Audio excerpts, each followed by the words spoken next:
Hello and welcome to another episode of Guess That Record. I am your host, Jackson Reed. This is the show where we talk about music and try to figure out which album I pulled from my collection. Thanks again to you, the listeners, for tuning in to another episode. Our guest today is a successful radio host. She got her start in Toronto, working at many different stations, including CBC Radio. From there, she made her way to the United States, where she is currently the host of World Cafe, NPR's flagship music show. I'm super excited to be speaking with Raina Douris. How are you doing, Raina? I'm doing really well. Thanks for having me here, Jackson.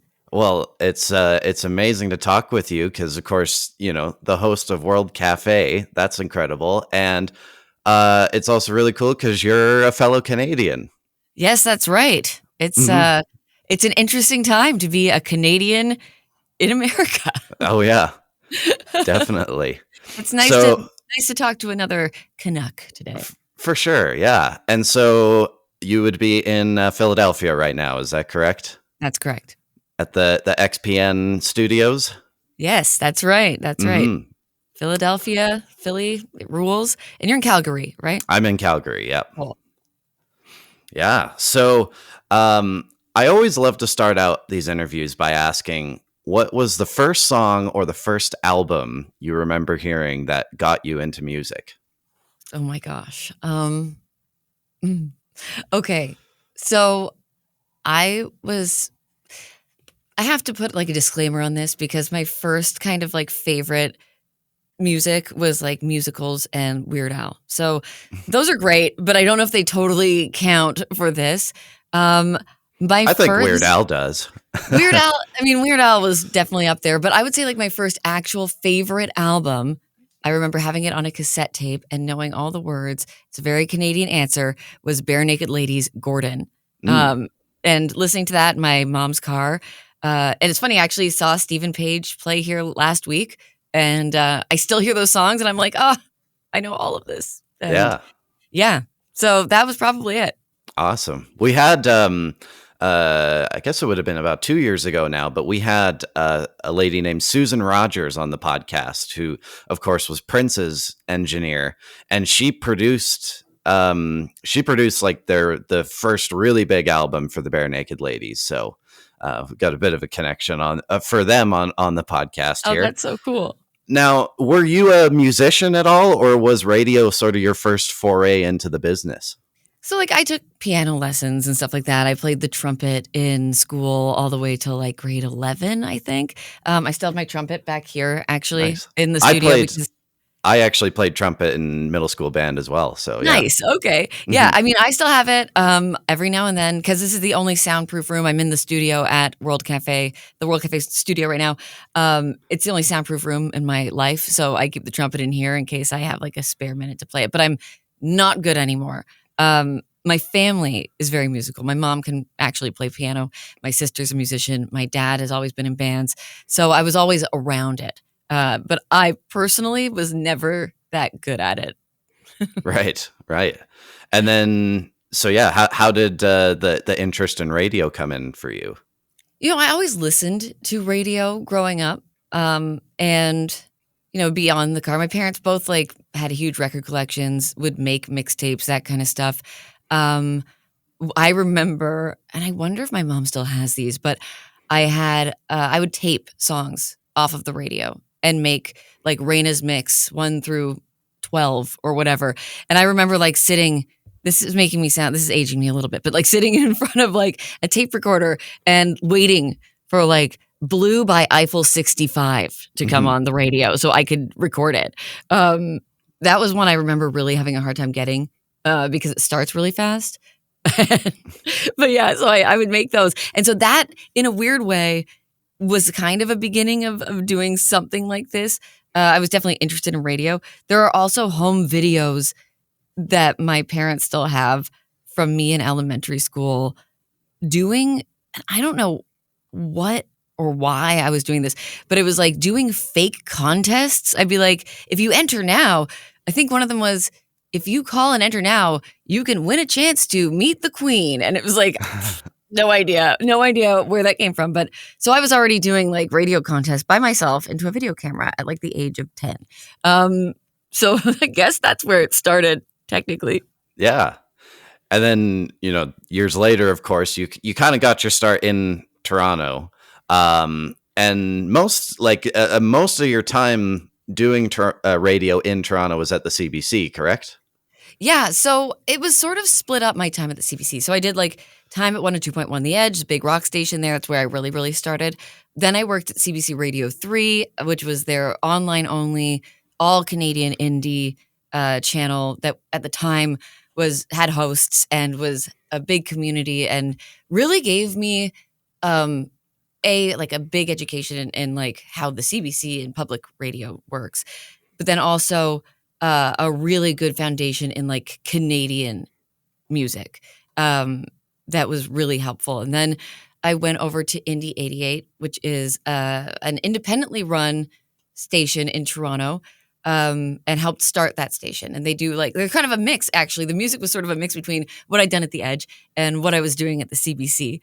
And then after that, I went over to CBC Music and I hosted the morning show there for a while. So it was kind of split up my time at CBC, but I did spend quite some time there. Yeah, for sure. And I've got a little bit of experience dealing with CBC because I've got my own band here in Calgary and we've been featured on CBC Calgary a few times. Jackson Reed and the Silverbirds. That's right. Yeah.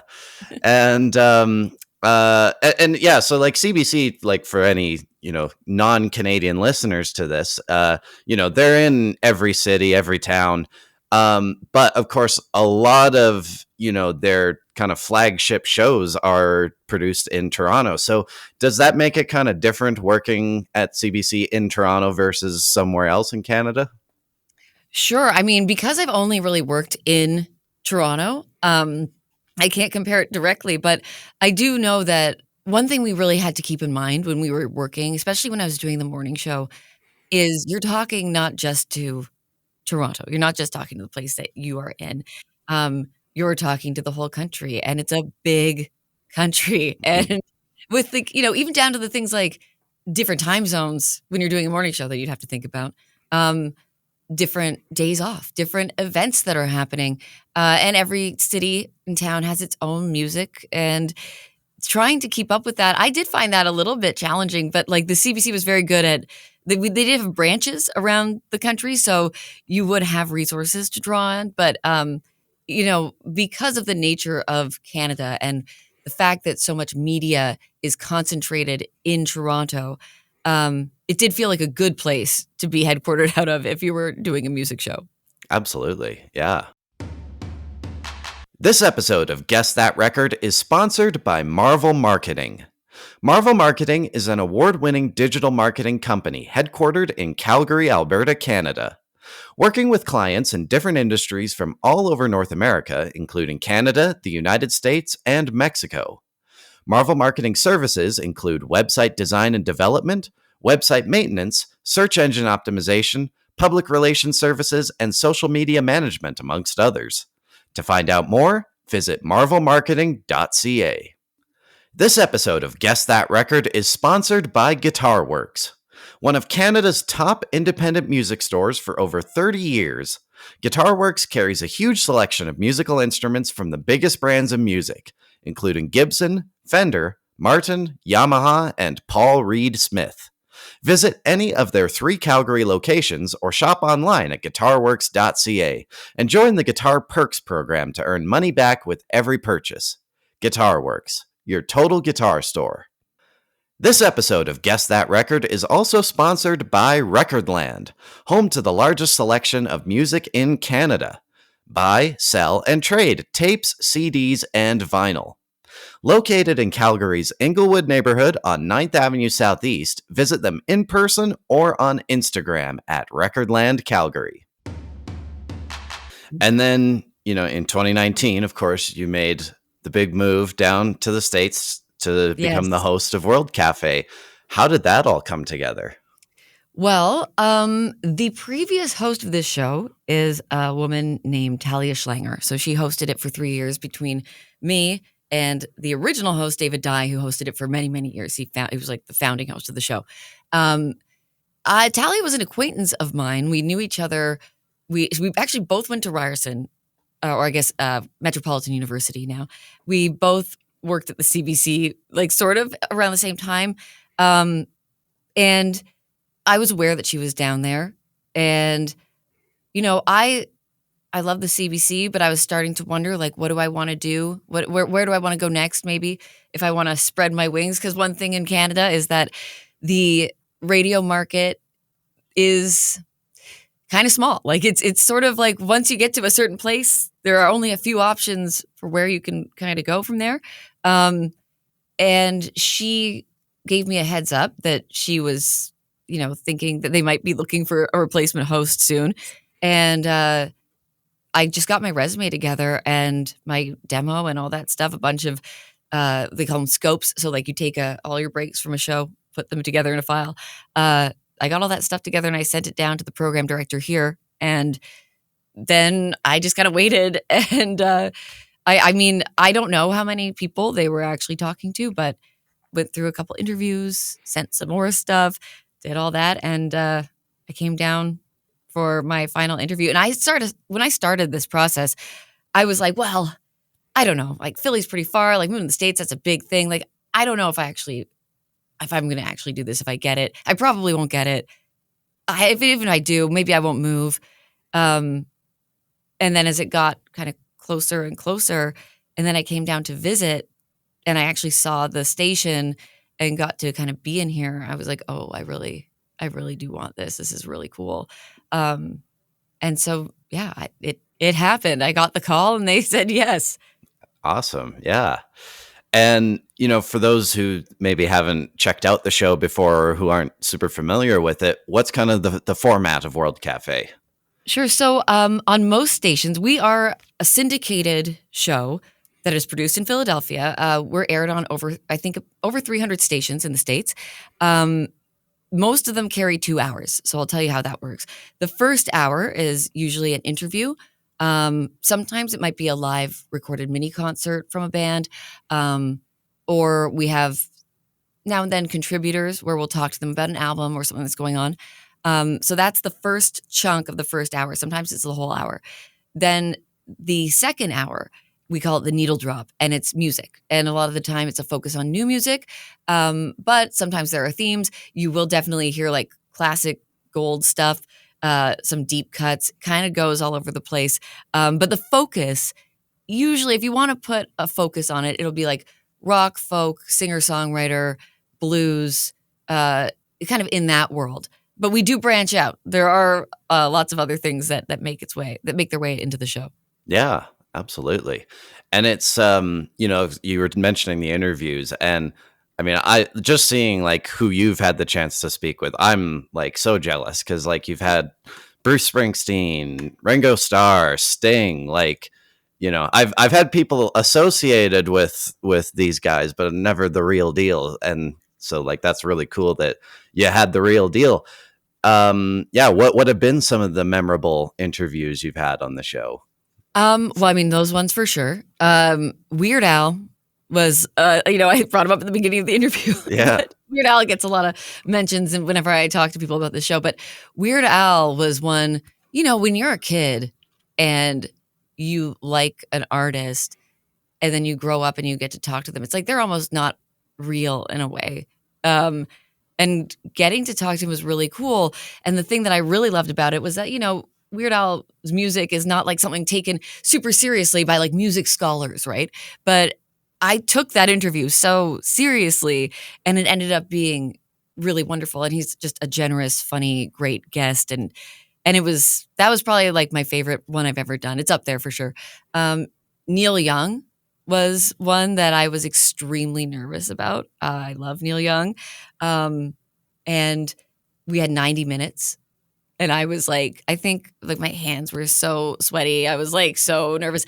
And then we started talking and we're on Zoom. And after, 10 minutes, you just start it feels normal. Like you're having a conversation and it just settled in. And he was nice. Like he has, he's got kind of a reputation for like, being maybe a little crusty, but it's like he's actually not mad at you, the interviewer. He like gets mad at stuff in the world, Yeah. and then he'll like come back and like it's really he's a really fun person to talk to, and that was a great one.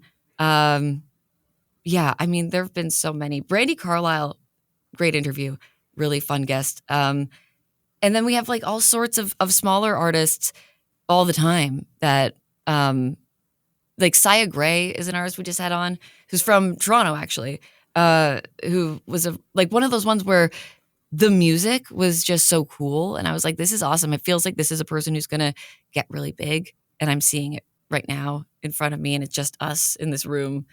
And yeah, so you have like lots of really amazing experiences like that. Yeah, absolutely. And, like in my case, like, of course, I've, like, probably the biggest guest we've had on the show would have been Andy Summers from The Police. And it's always funny, like, whenever I'm like, in the grocery store and like a Police song starts playing over the speakers, I'm always like, oh yeah, Andy, it's weird. It's weird to think like when you get to speak with these people and then you like, you hear their songs later and it's like, oh wow, I actually spoke with them. Do you get that a lot with the show? Absolutely. Like I went to see the Nick Cave show in Philly a couple days ago, and that was an interview I did last year, and it was another one of my favorites. And I was watching, and I'm like, we sat across from each other for like an hour and talked. And when you're in interviews with people, especially people you really admire, it can feel like a whirlwind. Like you can feel like it's all like you've got a ton going through your mind. It kind of is happening fast. And one thing I really try to remind myself is to like take a moment while you're talking to them and appreciate the fact that this is this person and they are looking at you and they are talking to you and they are right there and you're having this conversation. And like pausing in your mind for a second to appreciate that and be present there has been like something I've found that really, I mean, I really enjoy it, but I've also found it like helpful in, keeping yourself grounded during an interview, but then appreciating it later. Like you can be like, oh yeah, like I was there. I really do remember being there with that person. Yeah. Now, how do you sort of prepare for an interview? Like, do you develop the questions yourself and all that? So say I have an interview in like 2 days. It's been booked for a while, but because of the nature of things, like I don't necessarily start really prepping for it until a couple days before. I will sit down with the album or whatever the project is, and I listen to that, obviously. We have some interns who will prepare what we call prep files. So they'll gather a bunch of stuff from across the internet with like the basic information that we need, interviews that they can find. We have all like the lyrics and the bio information from the label. And then I'll go hunting too online and I'll try to find everything I can or watch what I need to watch. I like to watch interviews if I can just to get an idea of how they talk.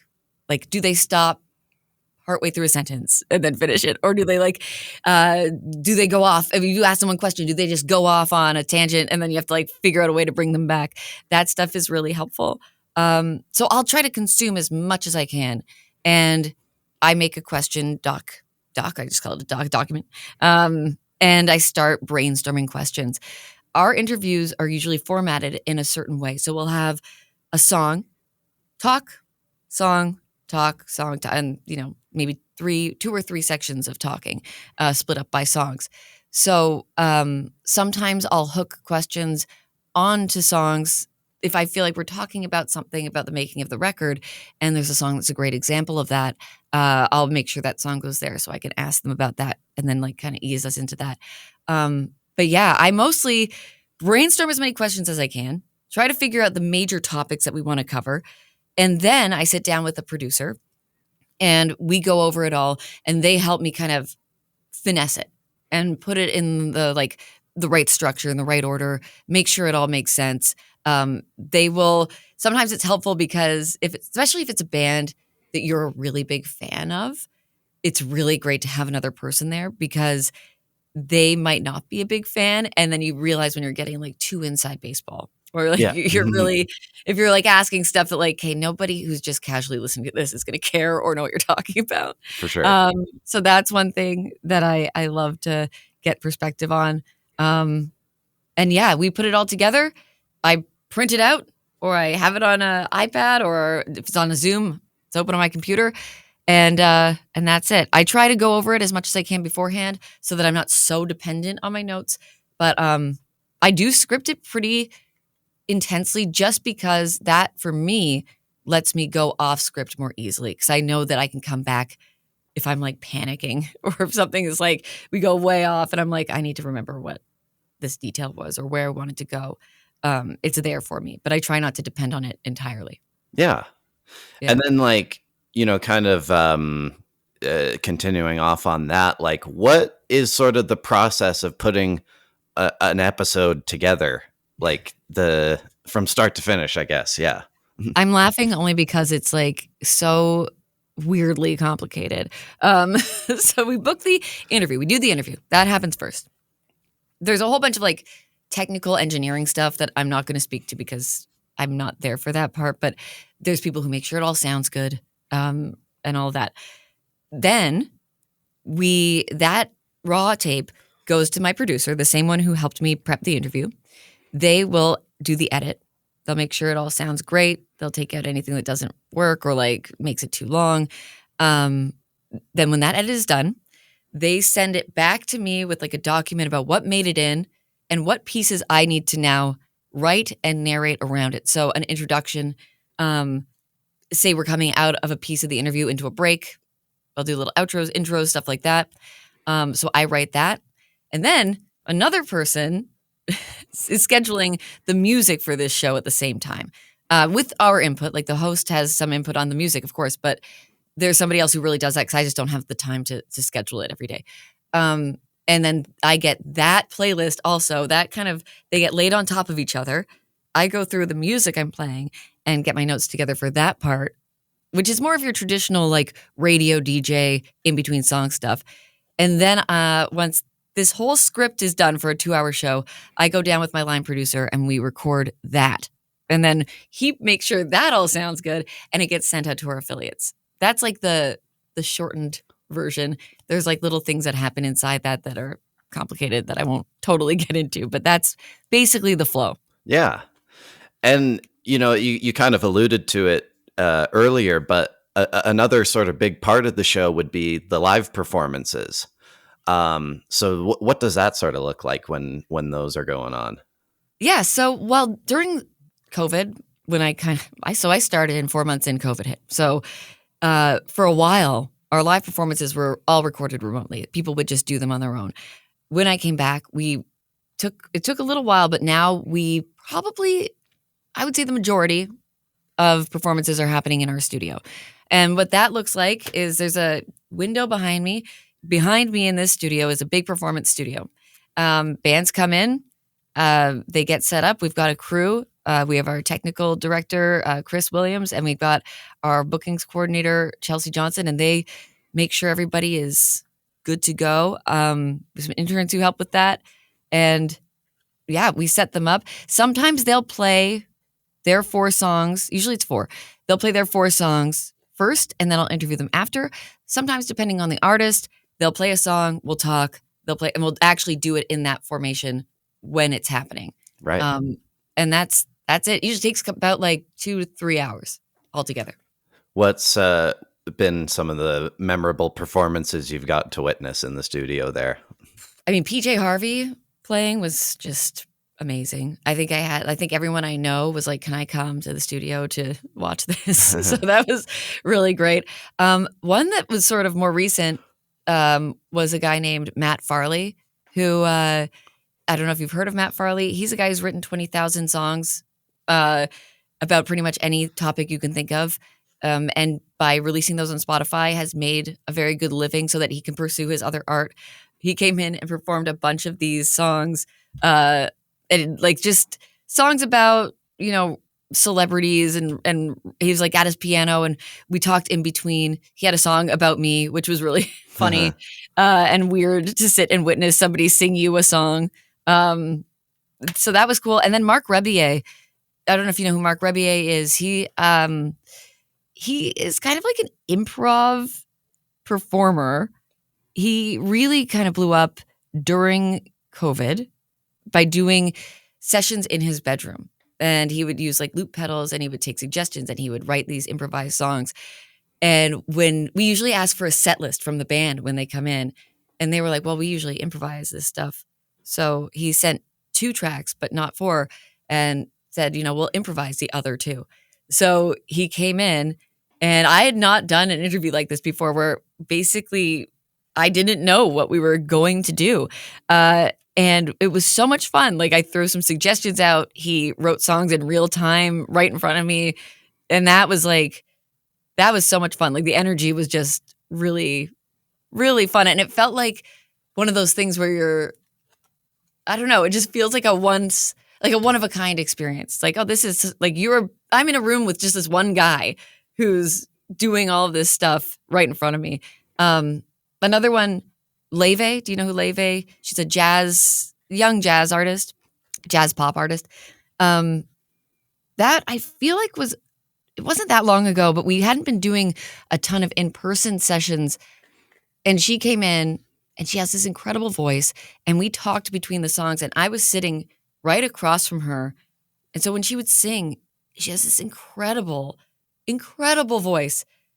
And I'm just sitting there, and she's singing at me and for me, basically. And this girl can sell out like big venues. And I'm having this private, basically what feels like a private concert from somebody who's just giving everything they've got into this performance. And it gave me chills. Like, that was a really, really special one. Yeah. Yeah. And I'm just kind of curious about this because having done like in-person and remote interviews myself, or dealing with the artists in person or remotely, which do you prefer, I guess? Ooh, okay. First, I'm also curious to hear your preference. But I prefer in person. However, with a caveat, I think that doing things remotely, especially during the lockdowns, was really, it taught me a lot, because I thought at first it was going to be so hard and awful. And when people started coming back in, I realized the things that I'd gotten from doing remote interviews. When you're in person, an artist comes in, they have their entourage, they're on tour, they probably were up late, they've probably done 100 of these. They are probably hungry and tired, and they're going to go somewhere else tonight, and they're thinking about all this stuff. They've got all these people who are hanging around on the phone doing things. You've got your camera guy, you've got our mic guys, like all this stuff. When you're remote, it's just the person, usually by themselves, in a place usually where they feel pretty comfortable, often like in their own house, in clothes where they're comfortable. They have eaten, they've slept, like all of these things. They are in a totally different headspace, and they're not surrounded by people. So there's a tendency sometimes to get more intimate. They're not as self-conscious, and it's a really different vibe. And when we came back from being remote all the time, I realized how important it was that we had to find a way to try to make things feel more like that. Like, it was like, okay, we have to make sure there are always snacks. We have to make sure these chairs are more comfortable. We have to make sure there aren't that many people in the room when we do the interview. All of these things that we took from doing remote interviews. I still love being in person because I like getting to see the music. I think it's easier to build like rapport really quickly with someone when you're sitting down together. But I don't have a problem with remote ones anymore. Like, I think there's a real benefit to them. Yeah. And like, I think obviously the biggest plus for a remote interview is the fact you can get anyone at any time. That too. Yeah. And especially in my case where, I am not in the center of the music business or anything like that. So a lot of the interviews have to be remote out of necessity. But I like it, it's the in-person stuff for me didn't really start until last year. And it all kind of kicked off when we went down to Seattle for the Billy Joel concert, and we did an in-person interview with Chuck Berge. And I don't know. There's just like it's kind of been sort of thrilling to do the in-person interviews because it just like, I mean, like that one, we ended up hanging out with the rest of Billy's band after the show, which was crazy. And in January this year, I did an interview with Dominic Miller, Sting's guitar player here in Calgary. Again, while he's on tour after the show, and it's yeah, there's definitely something a bit more magical about the in-person interview, I think. But Absolutely. I mean, and you make a great point. One thing that I really did miss doing remote stuff was the kind of before and after hangout. Like mhm, when a Zoom is done, everyone's like, well, okay, well, bye. yeah, But when you're in person, you get to actually be people. yep, Hopefully during your interview, you feel like you're being people, but like in a real unrecorded way, you get to be people. And that's a very different thing. yeah. It was funny with Dominic actually because I usually bring like a friend along with me to kind of help, like just press the buttons and make sure that everything's working, so I don't have to do that during the interview. And it was my bandmate that I brought with me, and he asked Dominic, "Do you like metal?" And we weren't really sure what he was going to say, but he was like, "Oh yeah, I love Metallica and Black Sabbath," and it was like, yeah, we were just having a chat with him That's so about cool. that. So Yeah. yeah, it's definitely you can get a little bit of that remotely too, which is nice. But yeah, and so moving along, we're almost halfway through the year now, which is crazy. But I know. what's on the docket for World Cafe and anything else you got going on? Well, let me actually look at what's on our broadcast calendar right now. Let me tell you actually what is happening. I can tell you. Um, we've got, we have a band next week called Trupa Trupa that I'm very excited about. They're from Poland. And the lead singer or the sort of front man for them is, he's a poet and an academic and a guest lecturer about the importance of history and remembrance and how he grew up in Gdansk in Poland.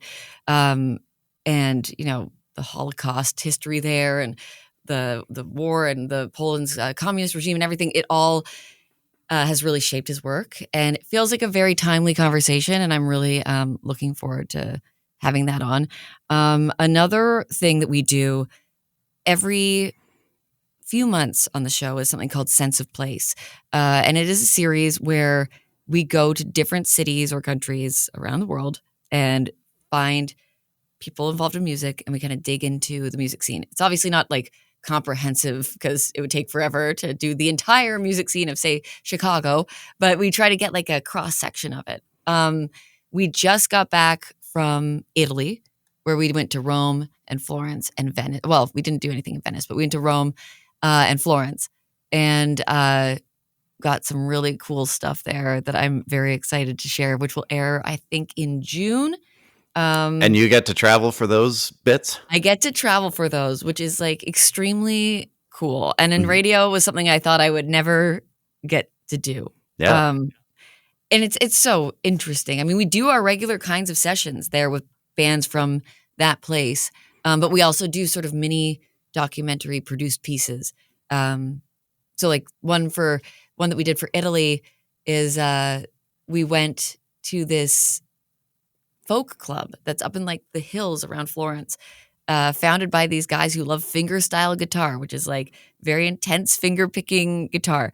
And they started their own little club there, and they are all volunteers and they play once a month, and they invited us up to watch one of their shows. And they also invited us for like a big pasta supper beforehand. And it was incredible. Like, yeah, it's going to be a beautiful piece. And that is one of my favorite parts of the job. Like, it's incredible Oh, getting yeah. to sort of, it's a way to experience a culture. It's kind of like doing a food travel show, except it's with music instead. Like, Yeah. you're getting to dig into a culture in a way that you would not probably be able to do just if you were there as a tourist. So that's really exciting. So yeah, those are some of the big things coming up. Things, who knows? I feel like I'm looking at my calendar and I'm like, July, August. There's not anything in there yet. Who knows what will happen? We're celebrating our 35th anniversary of the show next year. So we're kind of starting talks about that too and what that's going to Nice. look like. Yeah. Nice.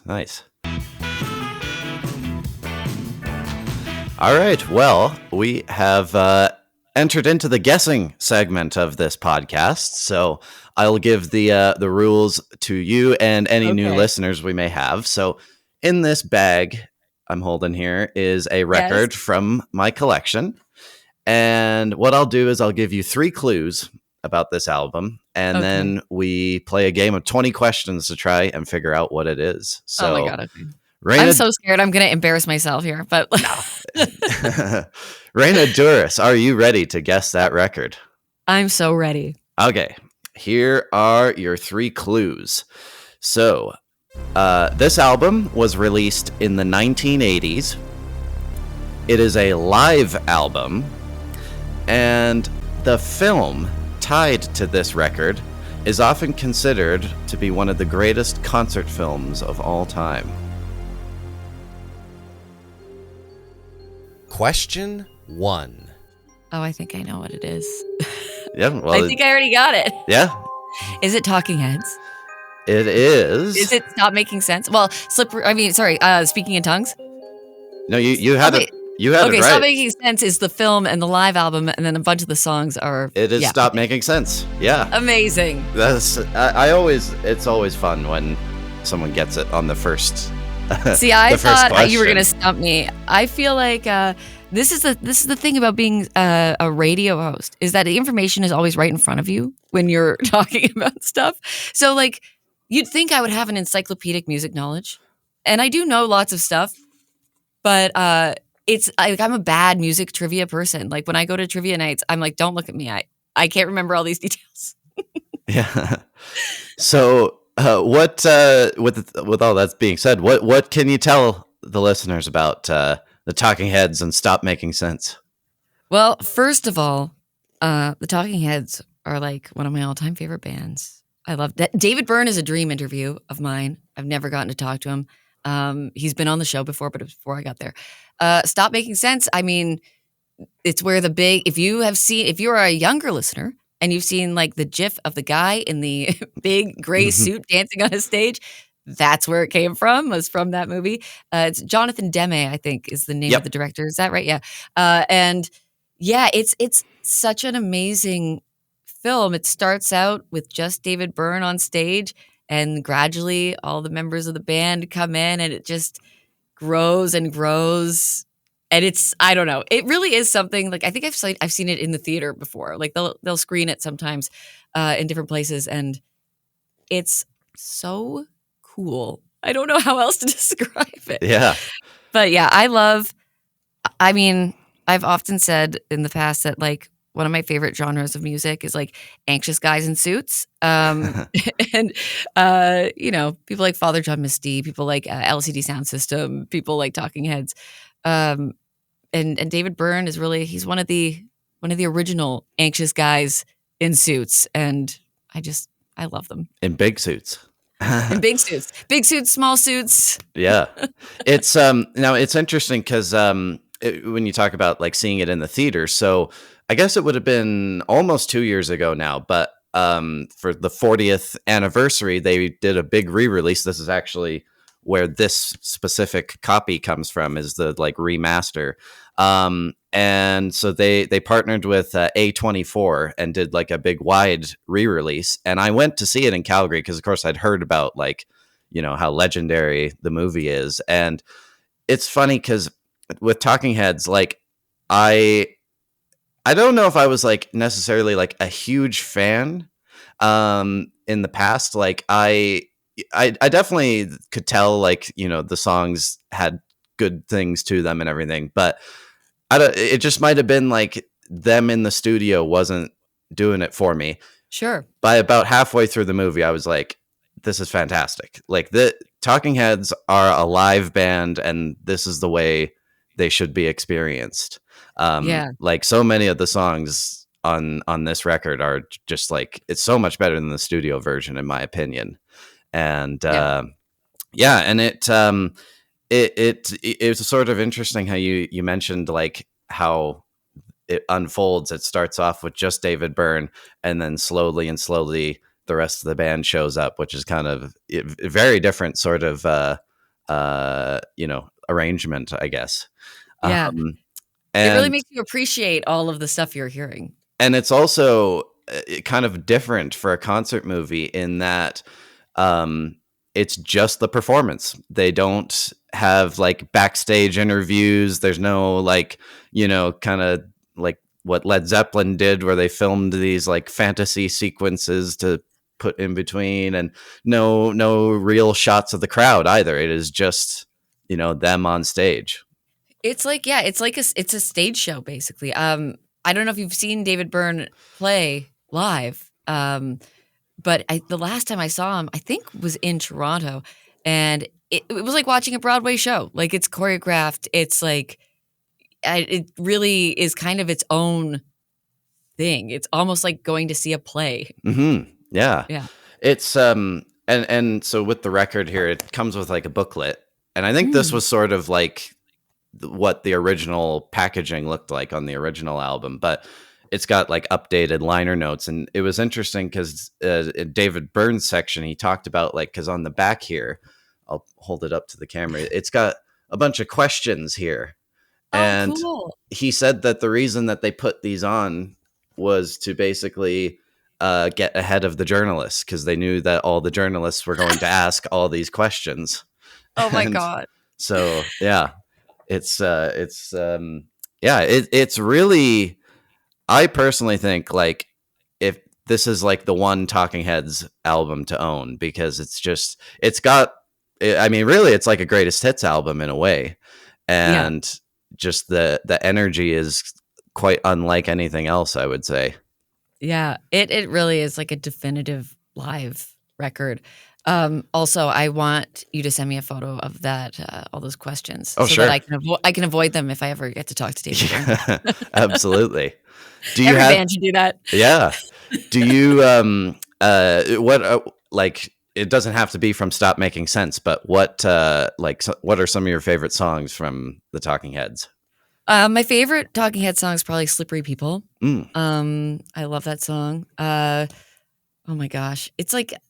This is the kind of thing, like Life During Wartime, huge. And I'm Great so Hum. bad at remembering songs. as soon as like the names of songs, I'm like, I love the whole thing. I don't know. I mean, all of Speaking in Tongues, it's one of my favorite records of all time. You just go listen to that. It's the best. Yeah. Awesome.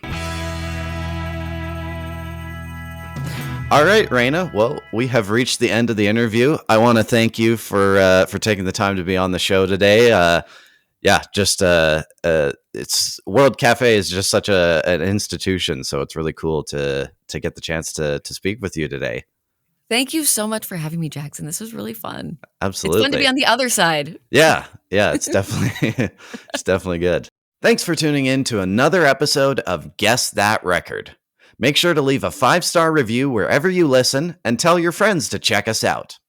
I want to shout out our radio partners currently airing Guess That Record as a syndicated show. CKMS in Kitchener, Ontario, CKXU in Lethbridge, Alberta, and South Devon Sound in Kingsbridge, UK. This summer, Guess That Record will also be airing on KVCU in Boulder, Colorado. So if you're in those markets, be sure to check those stations out to hear the show. If you're with a radio station and you'd be interested in adding Guess That Record to your programming, send us an email to guessthatrecordpodcast@gmail.com. We'd also appreciate it if you follow us on Instagram and TikTok, where our username on both platforms is @GuessThatRecord. And lastly, subscribe to our YouTube channel to see the video versions of these amazing interviews. Remember to keep rockin', and we'll see you on the next episode of Guess That Record.